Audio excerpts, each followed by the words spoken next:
Welcome to Education, our college admission webinar to future applicants. For audience don't know who we are, my name is Ted, and founder of Education Learning Center. We help middle school and high school students all the way from tutoring difficult subjects to college application. Last week, we shared many tips for 12th graders on how they can enhance themselves to stand out during pandemic. This week, we invite two speakers, Isabella and Nathan. Isabella was a high school teacher. She is extremely experienced in college admission. Isabella, can you introduce yourself? Hello. For the last few years, I taught high school English in Houston. I mostly taught 11th and 12th grade students IB English. And during that time and even before, I tutored students in the SAT and ACT and helped students with college admissions. Okay, thank you, Isabella. Nathan is an academic coordinator at Baylor College of Medicine. His experience could benefit you if you are interested in a medical-related career. Nathan, can you introduce yourself? Hi everyone, my name is Nathan. I've been working in higher education for the last 10 years. Right now I'm at Baylor College of Medicine, and before that I worked at UH and also TSU. I've also, throughout the years, been an SAT tutor and a GRE tutor, so I have a lot of experience helping kids get ready for school and get ready to apply to college. Okay, thank you, Nathan. Okay, so it's been a hard time for everyone since pandemic began in March. I see so many students who stay at home doing nothing but wasting their time. I believe most of you are ambitious for college because you are watching this, especially ninth grader. You just entered high school a week or two maybe because the school just started, calling you back, and you still have no clue what to do in school, in high school. So, Isabella, as a high school teacher, can you tell them what they're supposed to do right now? Okay, yeah, so the advice I'm going to give is with college admissions in mind, so do keep that in mind as I talk about this. So the first thing that you're going to want to do in ninth grade is you're going to want to explore your extracurricular activities, which is very difficult given COVID, but I do know that at many schools, at least organizations are still meeting together virtually, and if there are no at school extracurricular activities that you're interested in after exploring all your options, consider out-of-school extracurricular activities or making your own club. Lots of students do that. But basically in ninth grade, you are going to want to decide which one or two extracurricular activities you're going to commit to. Don't overstretch yourself junior and senior year, but ninth grade is the time to explore. So if you're in a few more clubs, that's okay. You want to get a feel for each of those clubs and what you're going to be doing in those clubs, especially as you advance through the years. In picking an extracurricular activity, you should really be considering which extracurricular will give you valuable skills, experiences, and knowledge from the extracurricular activity. There are some high school clubs where they just meet and then you hang out and then you leave. And then you can put it on your college app. But the thing about those activities is they look superficial because they are superficial.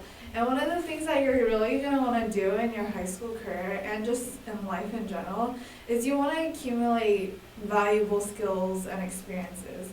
So for example, one time in college when I was applying to be a part of a organization, there was a full application process. So they asked for your resume, they were looking for college students with specific skills like graphic design, Photoshop, and those are things that you're going to want to accumulate in high school, so that when you're in college, you're able to contribute in a meaningful way to organizations, and also as you move on to your career, you're going to be able to contribute in meaningful ways. So like, if you think about all the time you spend on extracurriculars, it can be quite a lot of time, and if you don't gain anything meaningful out of it, you should consider maybe finding organizations where you can gain meaningful things.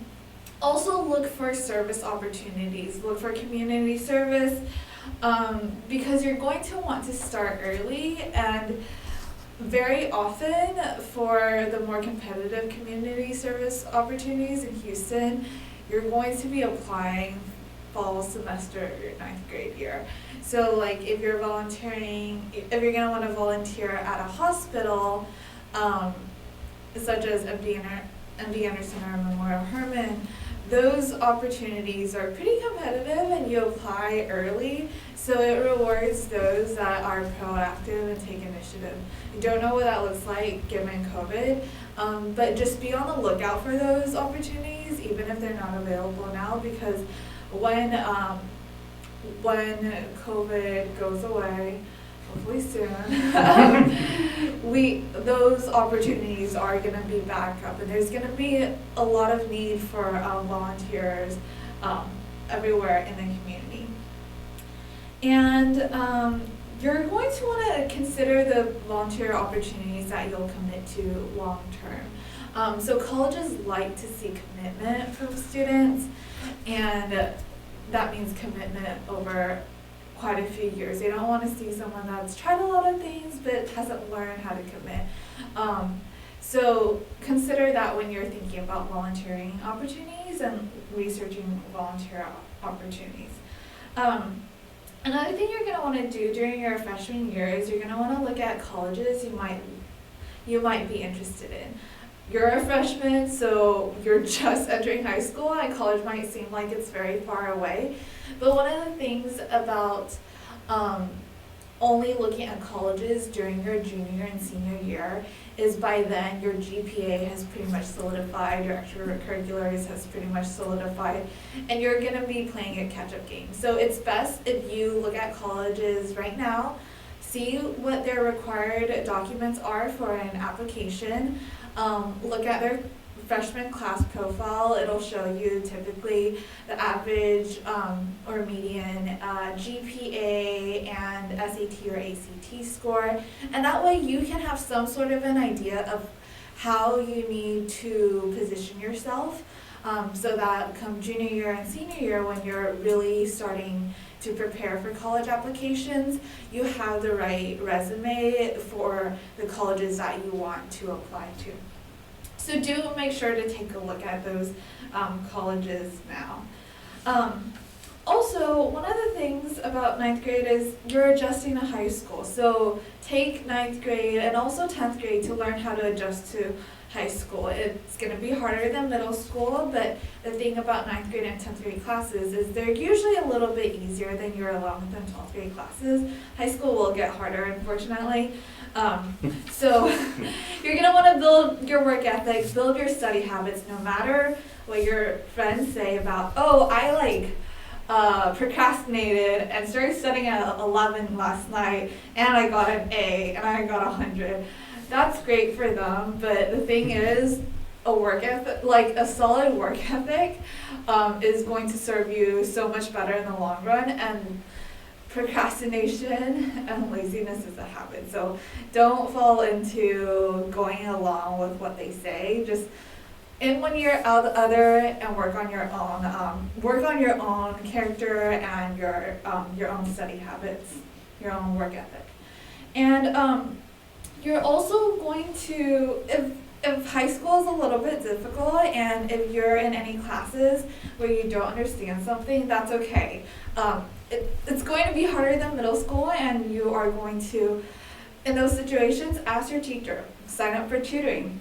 learn how to overcome academic difficulties, because everyone is bound to face academic difficulties at some point in their life. So you're not alone, and you're by no means an outlier. So if it's challenging for you, take the opportunity to learn from it, take the opportunity to learn how to overcome those challenges.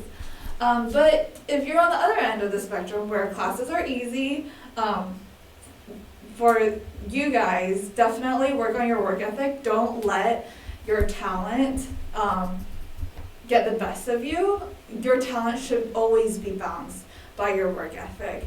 And also pour extra time into the things that will allow you to gain skills. If you don't need to spend as much time on your homework, then find other ways to learn things, find other ways to develop yourself as a person, explore new things and experiences. And for everyone, just in general, ninth graders, aim for high grades, boost your GPA while you can, because ninth classes will get harder. That's just the reality of high school, but also schooling in general. And also athletes, don't slack off. Ninth grade is when you're trying to like be competitive, trying to earn that varsity spot. But the thing is, athletes, I taught a ton of athletes last school year, and I had so many athletes that came to me saying, I wish I had taken my grades more seriously during 9th and 10th grade, because I see some teammates that took their grades seriously, and they're getting scouted by D1 schools, but because I didn't take my grades seriously, some of those D1 schools aren't coming to me. And if you take your grades seriously while you pursue your athletic commitments, it will serve you well in the long term. So it's hard, but I think that in general, work on your work ethic, because your work ethic is going to be like the bottom line for everything from here on out. Okay, sounds great. So, conclusion, if you're a ninth grader, you just get into high school. In academic, it's basically easy, and keep your GPA high if you can. And other than this one, you need to explore some extracurriculars and find your interest if possible. But how about in 10th grade?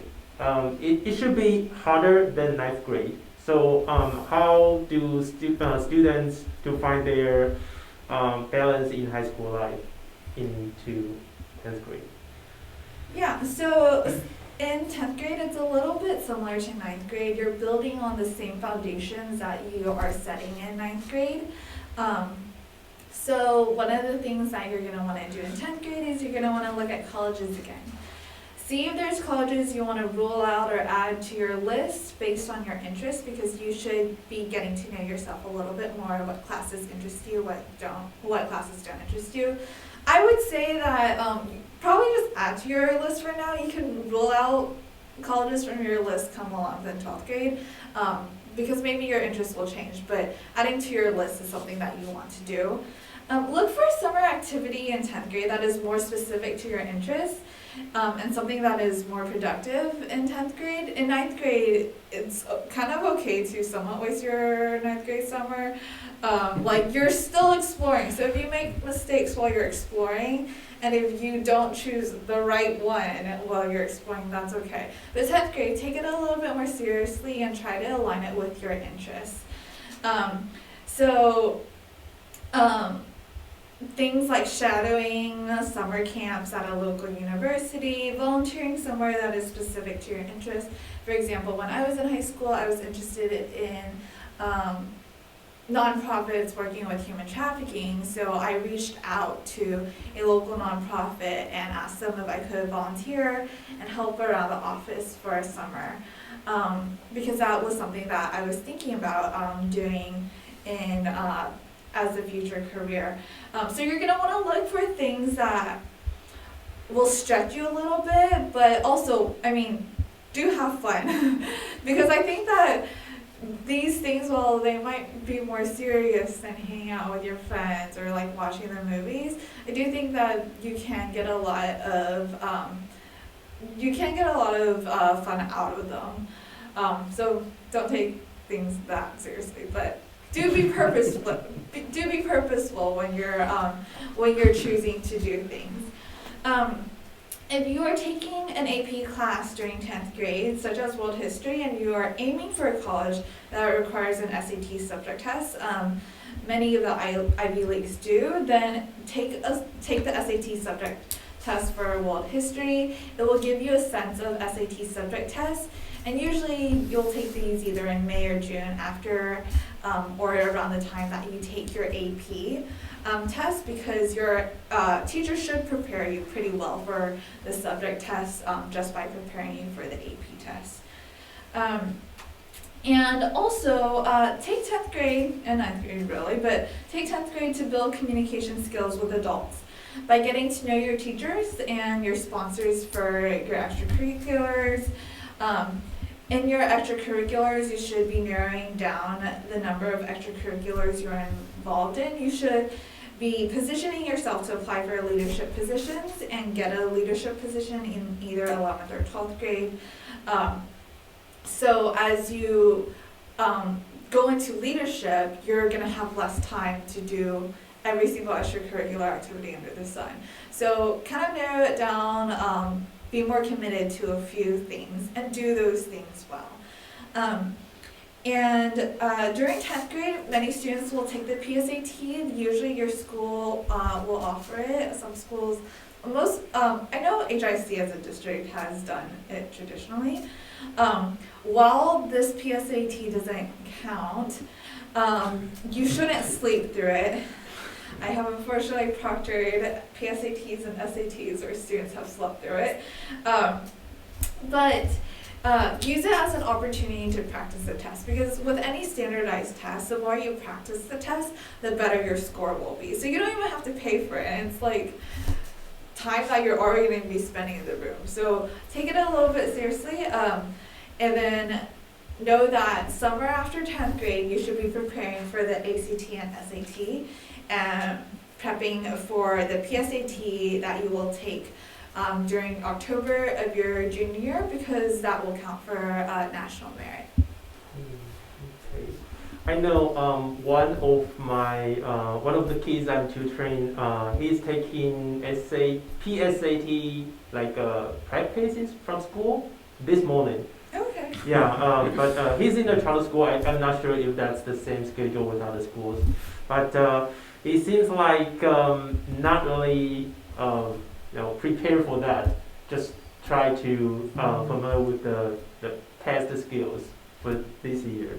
But I think it's good to know the test skills before you really take the serious one. Yeah. So also in terms of academic, try to take some AP classes and to take the SAT subject in 10th grade for those easier subjects like world history. So that's a very good advice, because you can get the credit and also take the SAT subject, build your resume a little bit, and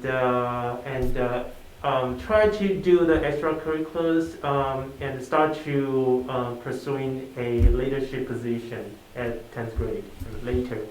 And don't waste your time during summer. Try to do some volunteer in summertime.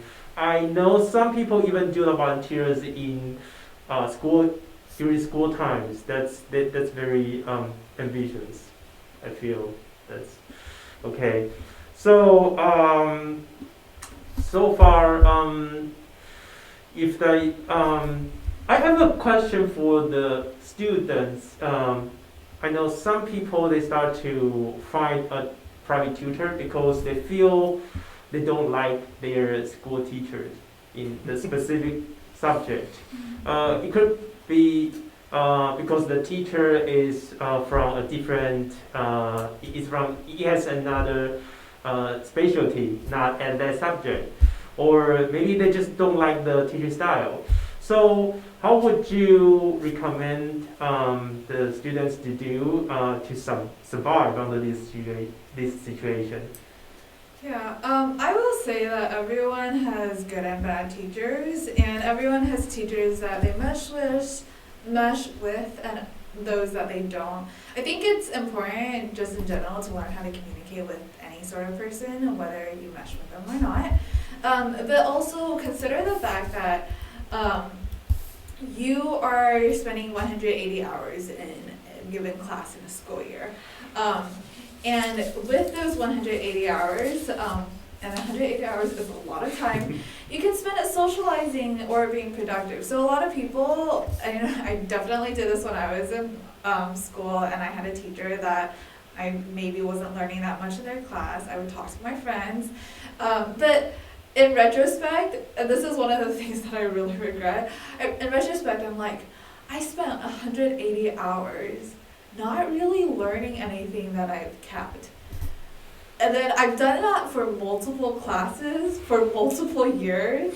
And then when I think about all of the hours I've wasted in my life, I'm a little bit like, yeah, it makes me really pretty sad and like regretful, because I think that even if your teacher doesn't teach chemistry well, if you use at least like 20 hours to really study chemistry on your own, or like get a tutor and like work on their materials during class, like 20 hours, like you can do a lot of 20 hours, much less 180 hours. And yeah, not even gonna mention about multiplying those 180 hours with all the other, if that applies to multiple classes or multiple years. So I think that for me as a teacher, and for me as someone that's older, and in retrospect, I would say, regardless of how great of a teacher your teacher is, try to use your time as productively as possible, because time is limited for every single one of us. Even if you're stuck in a seat, there's still ways that you can learn. There's still things that you can do, especially if you have the time to talk and hang out with your friends. That being said, you can still talk and socialize too. I don't think that those two things are mutually exclusive. But do use your time well, and don't waste your time. Your time is very limited. Thank you. Well, I never know it's 180 hours for one class. Yeah, we usually have like 100. It's typically around that time. Okay. Because when I tutor someone, I teach a class to someone, it's like 36 hours for one semester, usually, normally, yeah. But it's very highly concentrated. Everyone is, really focused on that. Yeah. It's not in school. You can hang out with your classmates in class. Yeah. Okay. So now for the 11th grader, they are going to take the PSAT, that people who do well have the opportunity to win the National Merit Scholarship. And besides this one, how would you recommend the junior students plan their 11th grade school life? Yeah. So for those of you guys who don't know about National Merit Awards, you will become a semifinalist if you score in the top 1% in your state on the PSAT that you take in 11th grade. And of those semifinalists, you have the opportunity to become a finalist, because the semifinalists are asked to apply for the scholarship for finalists. But regardless, if you are a semifinalist, lots of schools will look at you, reach out to you, and say, here's money, please come to our school. So they will give you scholarships. And part of the reason is because college rankings are partly based on how many national semifinalists that schools can attract to their schools. So colleges desperately want people with national merit semifinalists. So they will be handing you money. And that's money saved is money earned, okay? So do take that seriously. Please don't sleep through your PSAT. Even if you are like, I have no hope of getting a national merit semi-finalist, it is, again, still an opportunity to practice on the SAT, practice those types of questions. Because you have three main jobs probably during your 11th grade career. One of them is nailing down your standardized test score on the SAT and ACT. Another one of them is getting a leadership position or lining up a leadership position for senior year. And then the other one is to keep your GPA up. Okay, so those are things that you want to keep in mind for junior year. So I'll start with the standardized score. My recommendation is that every junior needs to take the SAT or ACT at least once during their fall semester, so that you can see how much you need to improve. Because if you only start looking at taking the SAT or ACT during the spring semester, you will not have as much time. Ideally, you want to have that score by the end of your junior year, but most definitely by the end of that summer afterwards. And while you're doing it, look at colleges. It is too late to start during senior year because if you look at colleges, almost all colleges will have their freshman profiles on their freshman admissions page. And you can see what type of SAT or ACT score that their freshmen scored. You can see their high school GPAs, the average or median GPA.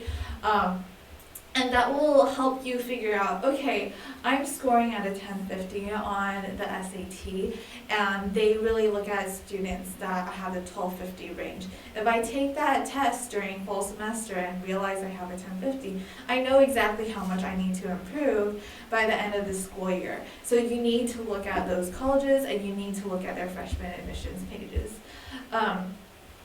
Also, your transcript during your junior year really matters, so your GPA.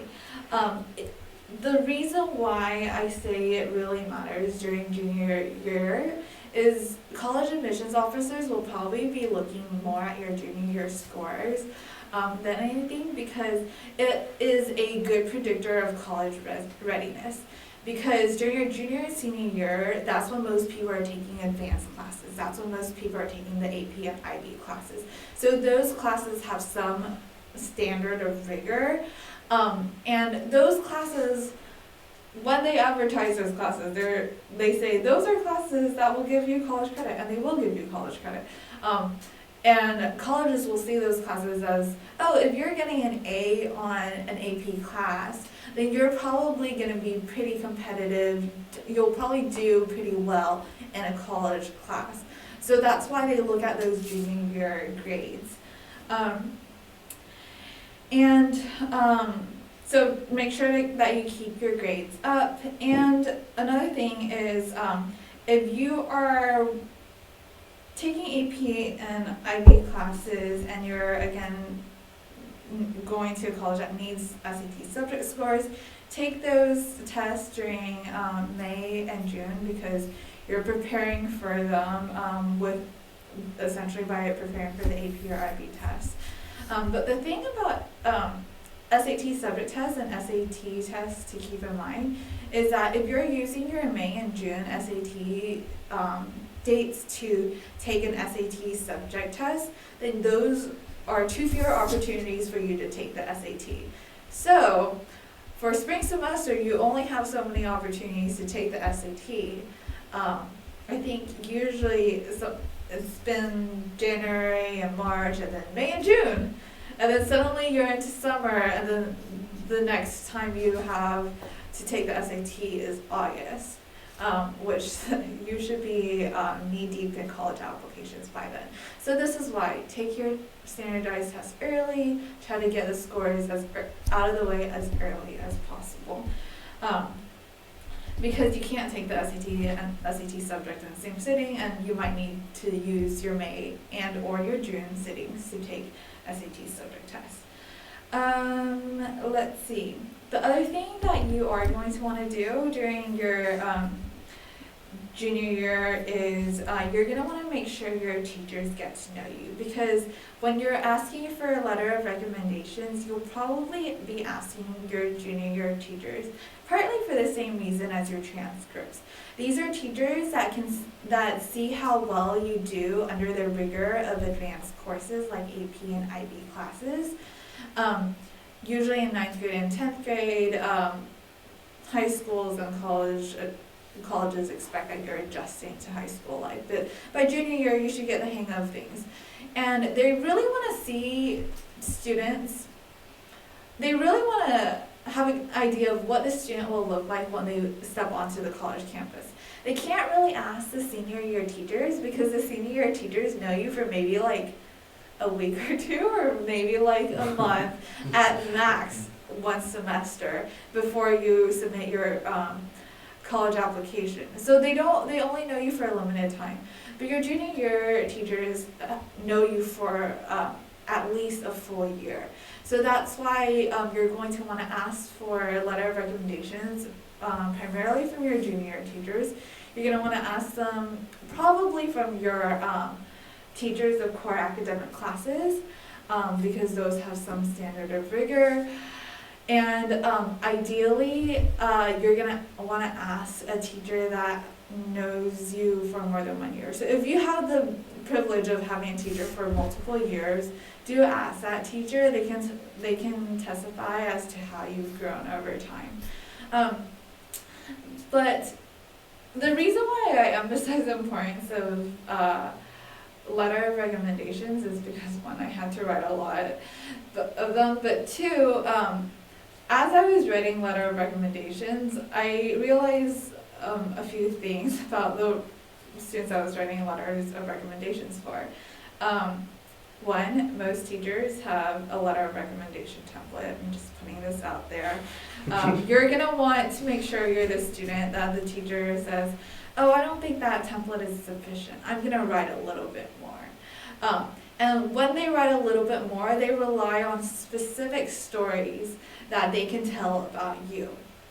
So the more information you give to them during the school year, but also as when you ask them to write your letter of recommendation, the better it is.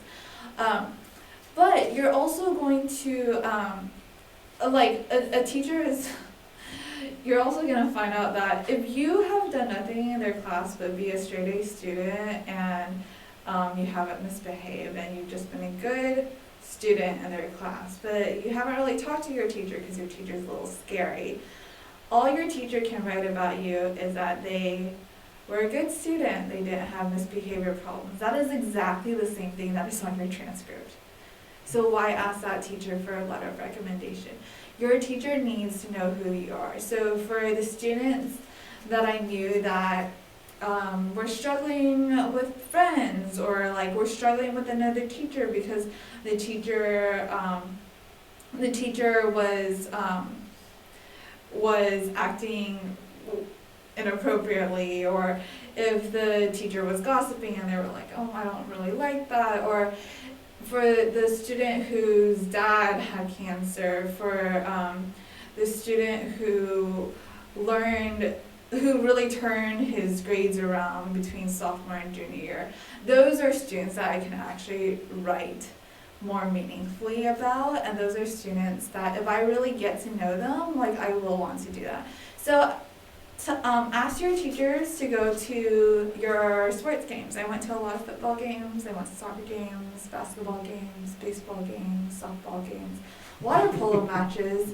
I went to a lot of sports events, and it was because students asked me, and then teachers are like, oh, my student likes me. But the other reason it's good is because when your teacher's there at 10 p.m. and you're still on the field and overtime is about to start, your teacher's like, how does the student have time to make all those great grades that they make in class? And they don't even complain. Wow, this student is so great. So those are, like, as a teacher, when I was at those football games, I would see like, oh, this person also, like, they don't play the sport, but they're here supporting the school, and they're also supporting their friends, and teachers will always look to see how students socialize during these events. So those things provide a lot of insight and material for your teachers. So do let your teachers get to know you.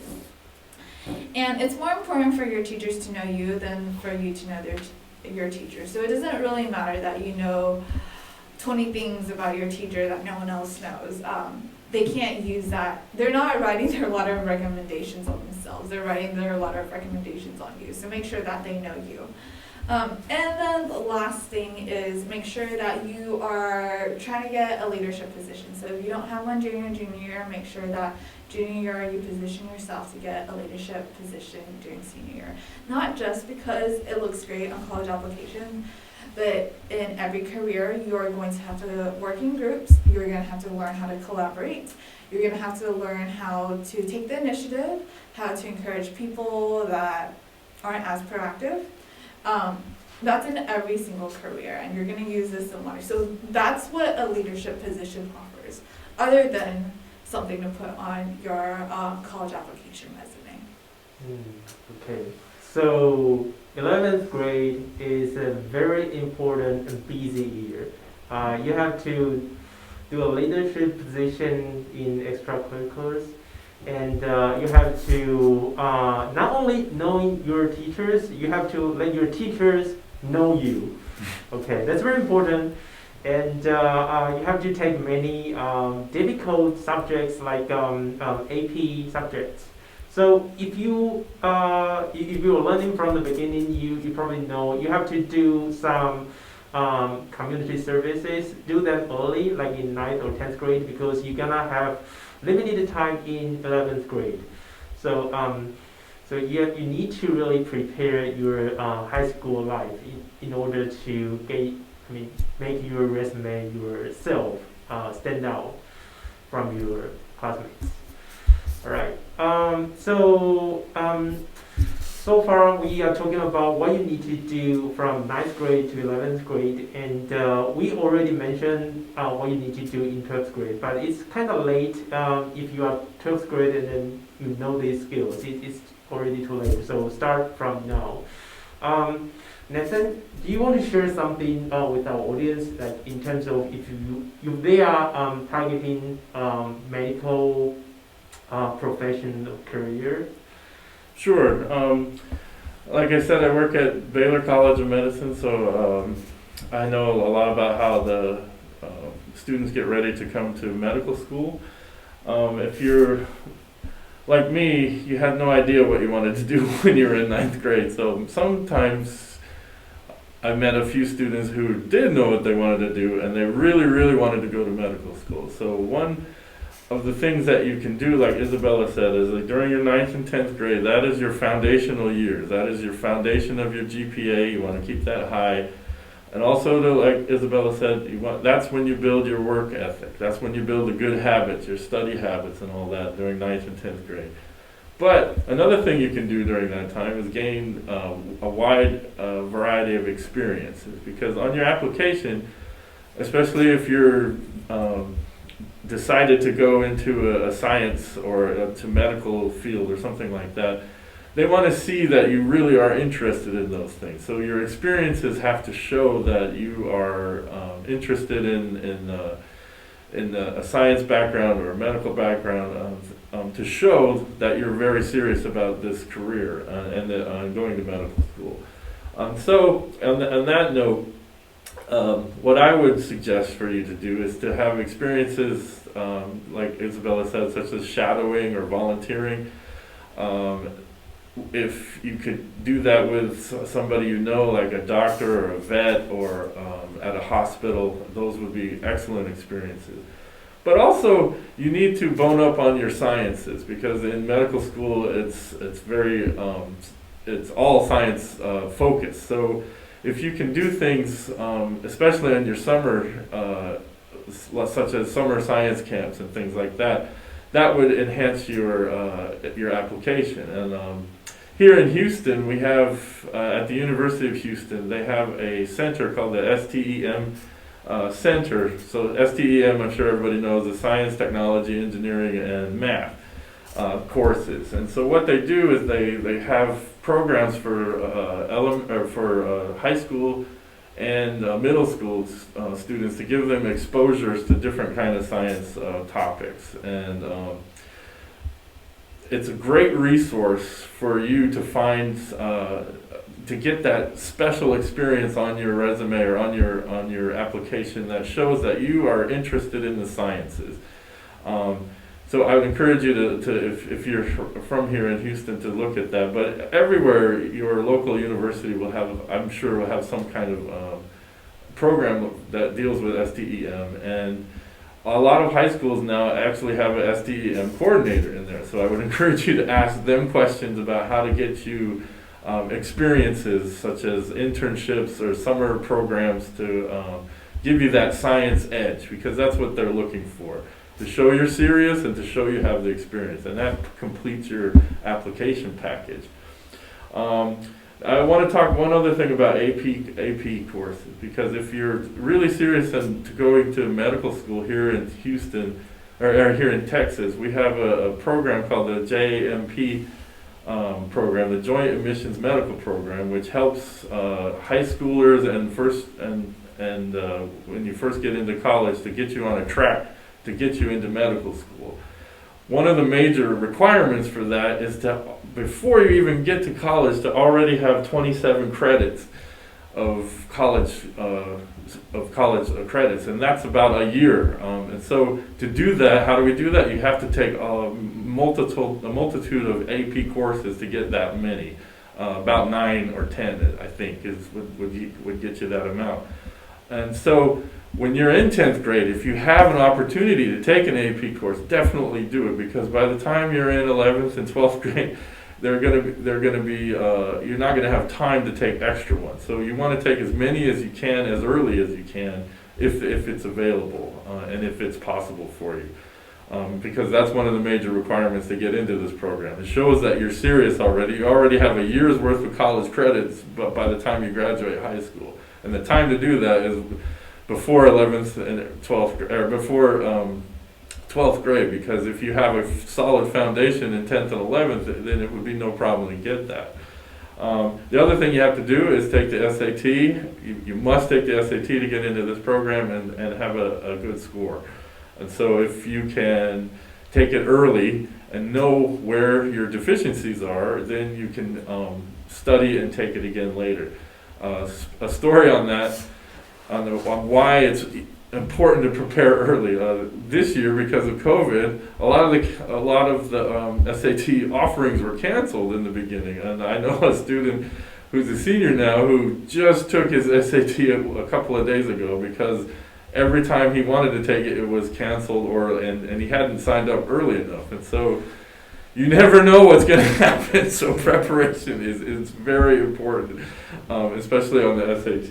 And then the last thing you have to do to be in this program is to fill out the FAFSA, which all of you will do in your senior year. And so I would encourage you to get those experiences while you can, especially in 9th and 10th grade, and to learn about things. Maybe go outside your comfort zone a little bit. Don't do just the regular volunteer things that everybody else is doing. Try something new, and those kind of experiences will serve you well, and also give you a basis for a killer essay. So that's about it. Okay, thank you, Nathan. I want to share a story about one kid that I'm currently tutoring him. He went to a lab in Baylor College of Medicine. It's a site, what was that? Biochemical. Although it's high school kid in 9th grade, you cannot really do much in a lab in a graduate school level. But you can learn something from, you learn if that's something you like.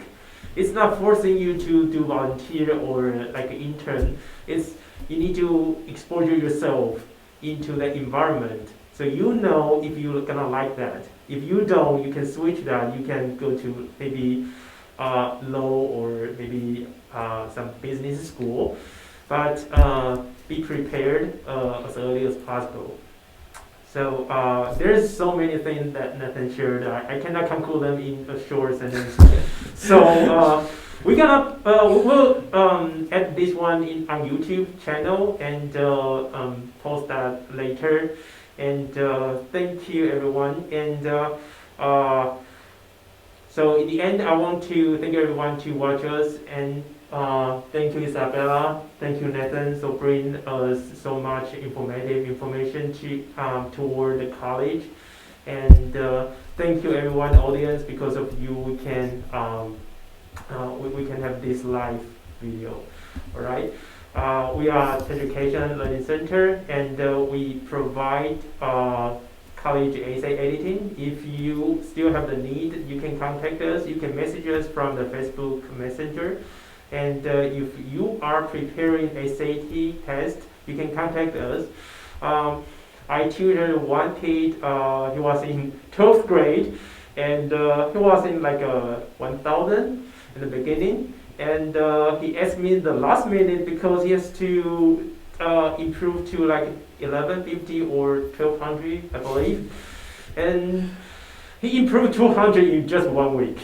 That was a miracle, but we made that happen. So, okay, prepare yourself. Don't do it until the last minute. All right, thank you, everyone. And that's it for today. Bye-bye.